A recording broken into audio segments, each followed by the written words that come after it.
오늘은 예수님이 오시는 것을 대망하며 기다리는 대림절의 첫 번째 주가 되어서 앞에 초 하나를 켰습니다.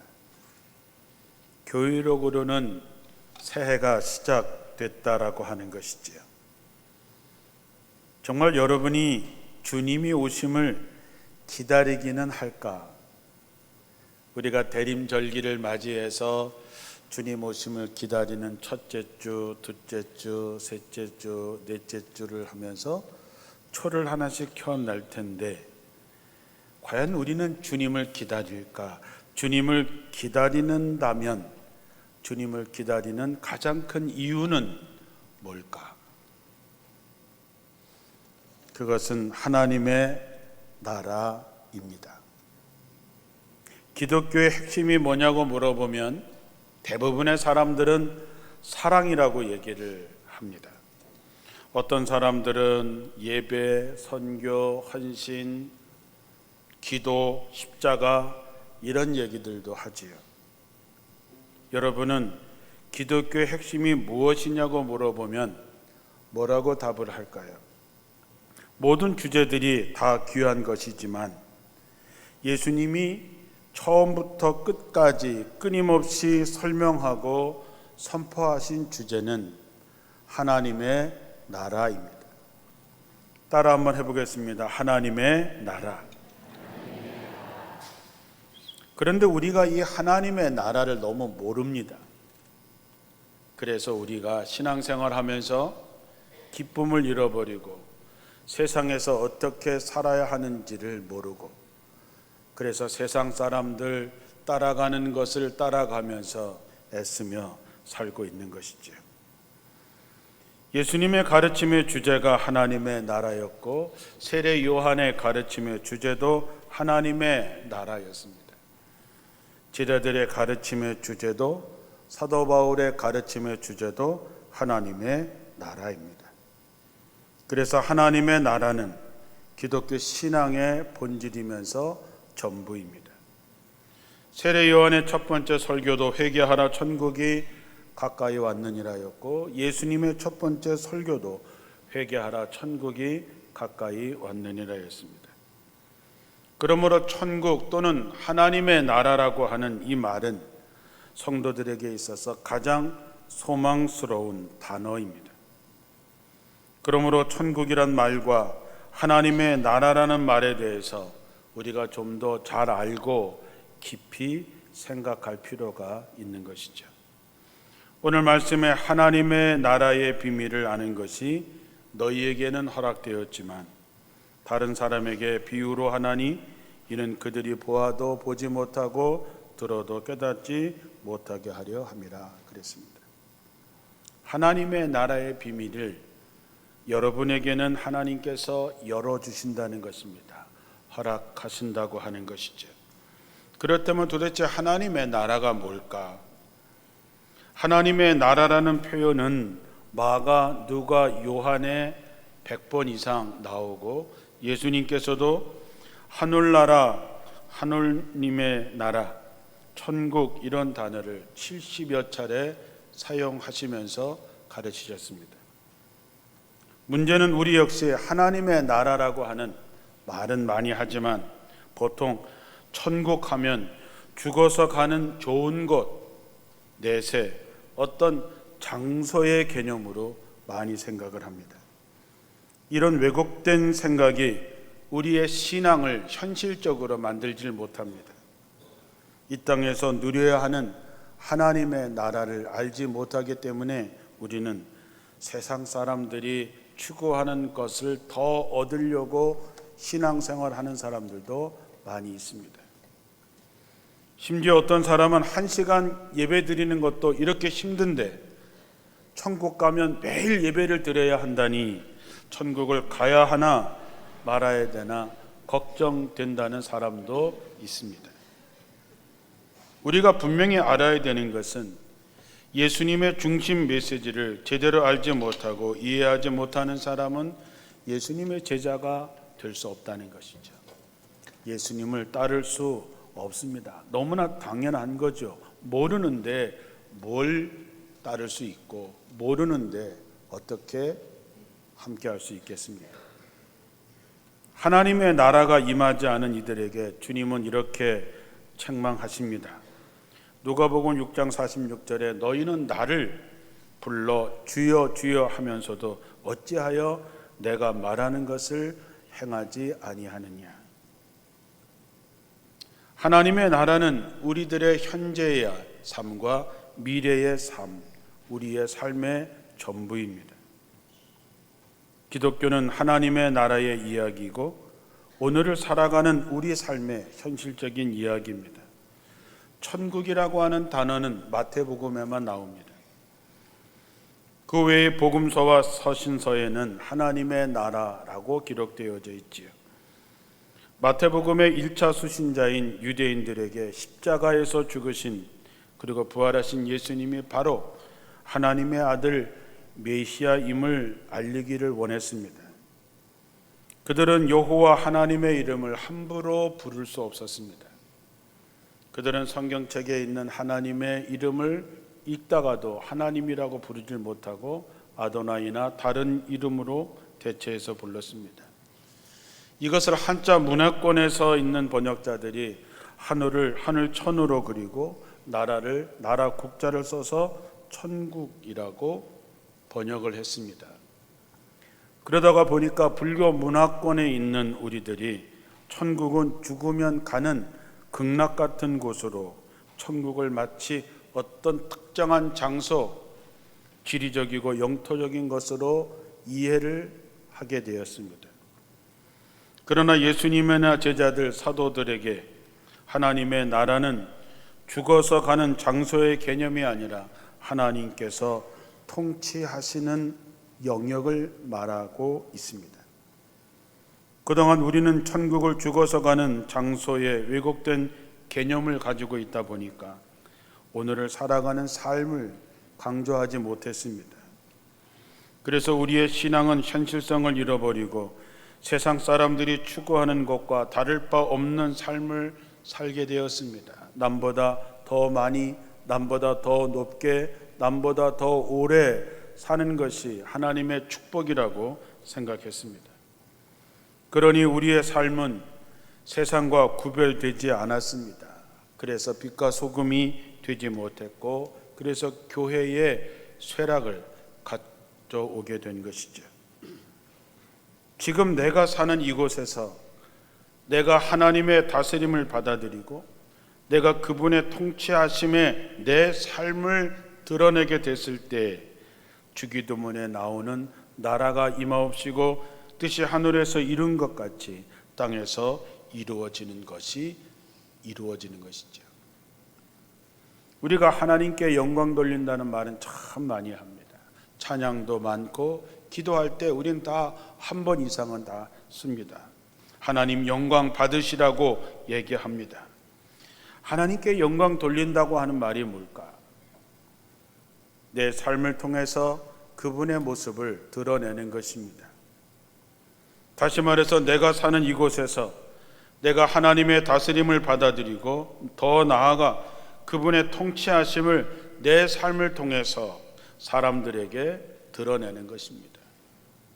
갈라디아서 2장 20절에 내가 그리스도와 함께 십자가에 못 박혔나니 그런즉 이제는 내가 사는 것이 아니요 내 안에 그리스도께서 사신 것이라.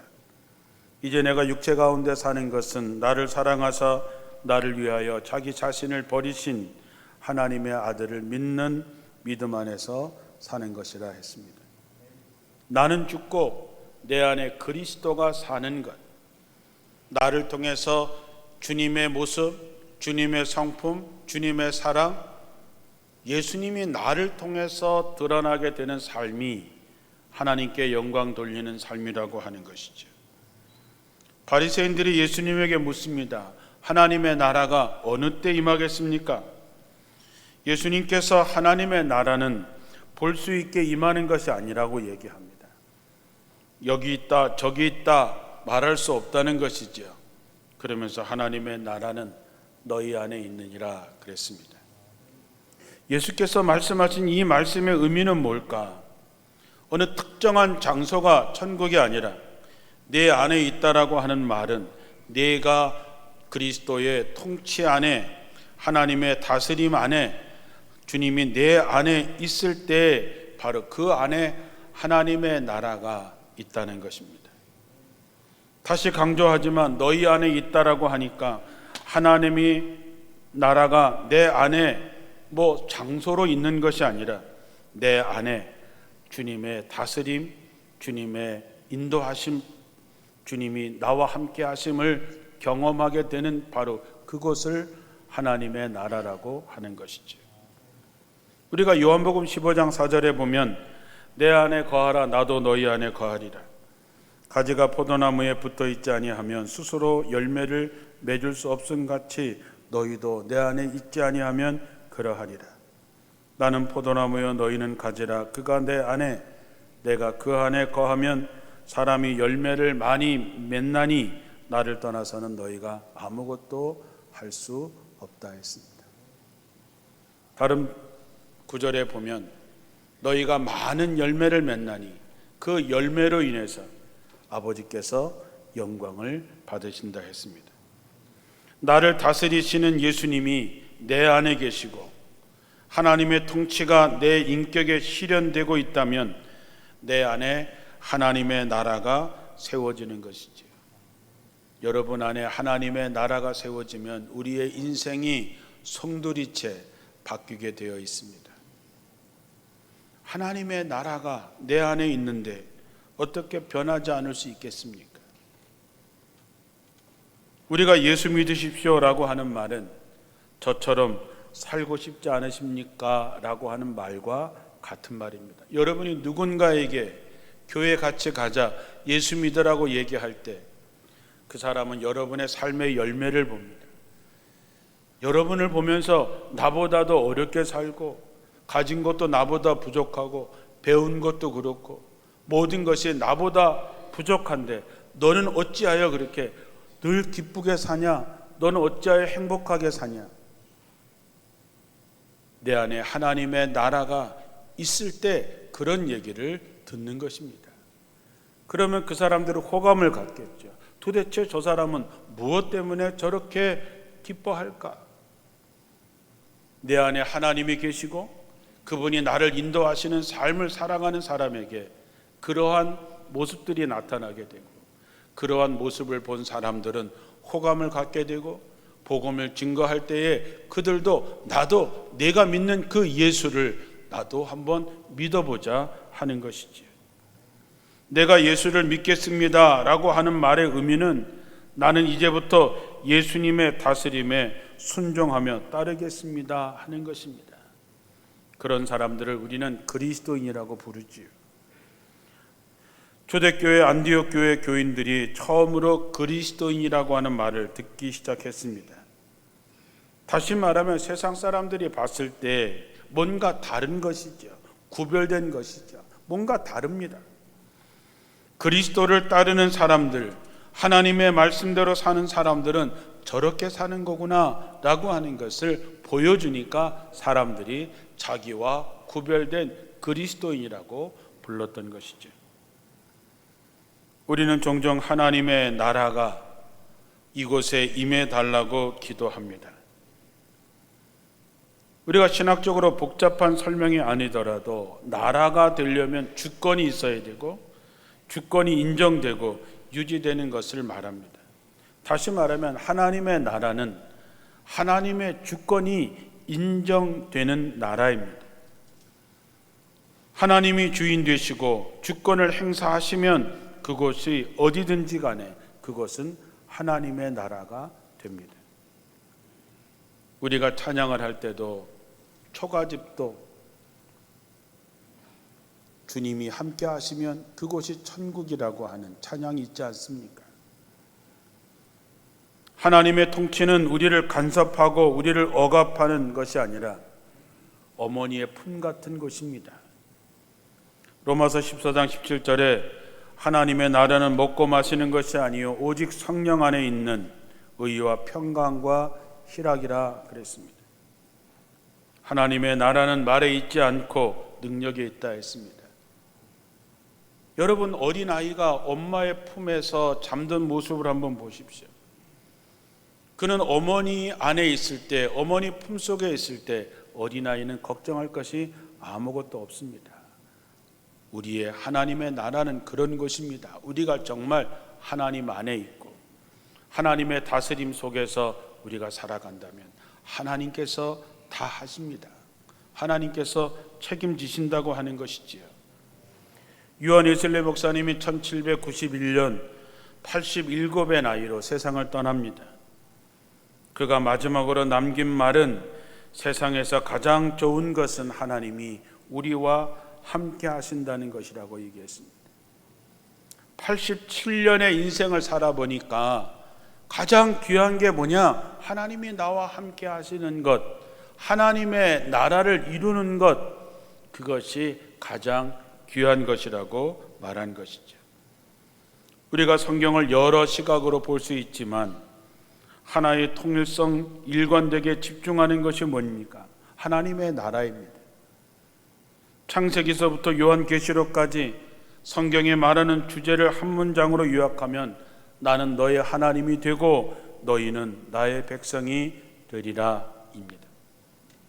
하나님이 우리의 하나님이 되시고 우리가 그분을 따르는 백성이 된다면 그 하나님의 나라에, 그 하나님의 은혜에, 하나님의 사랑에 사로잡혀 살아가는 우리의 삶이 어떨까요?